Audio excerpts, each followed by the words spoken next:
দুপুর আরেকটা ভিডিওর সঙ্গে চলে এলাম। শুভ দুপুর রান্না ভিডিও। আজকে যেটা আমি রান্না হচ্ছে ফ্রাইড রাইস আর চাল পনিরের তরকারি। এখানে আছে চাল আর এই যে এখানে আছে পনির। এই যে আলু সিদ্ধ হয়ে গেছে, ভেজে নেবো আলুগুলোকে। সঙ্গে থাকো, দেখতে থাকো। অনেকবার দেখিয়েছি, তবুও যারা আমার সঙ্গে নিতে আছো তারা দেখো আমি কীভাবে বানাই।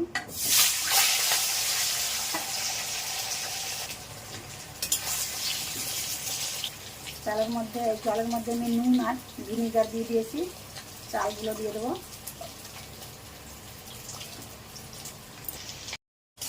আমার গাজরগুলো প্রায় ভাজা হয়ে যাচ্ছে। রাইসটা বানিয়ে নেবো আগে।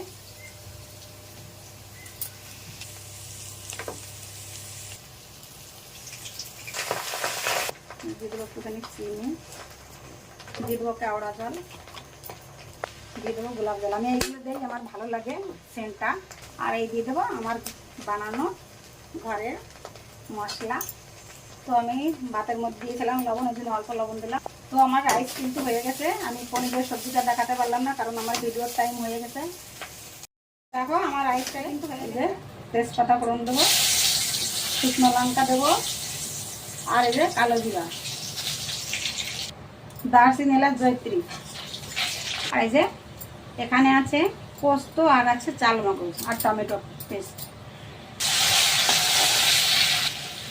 টমেটোটা দিয়ে দেবো, লবণ, হলুদ, আর আমি না কাঁচা লঙ্কা দিয়েছি ওর সঙ্গে, পোস্ত আর চাল মগজের সঙ্গে। এগুলো দিয়ে দিলাম।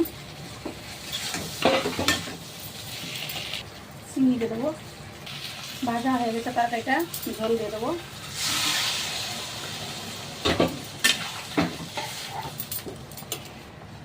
পনিরগুলো দিয়ে দেবো।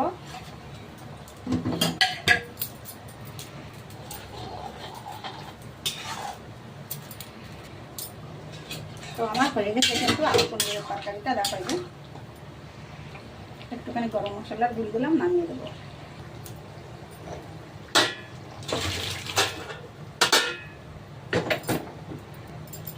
তো দেখো এই যে কিন্তু আমার হয়ে গেছে আলু পনিরের তরকারিটা। দেখো ঠিক আছে, ভালো লাগলে পাশে থেকো, লাইক কমেন্ট করে। আলু পনিরের তরকারি রেসিপি এখন রাখি। তোমাদের মঙ্গল কামনা শেষ করলাম। বাই।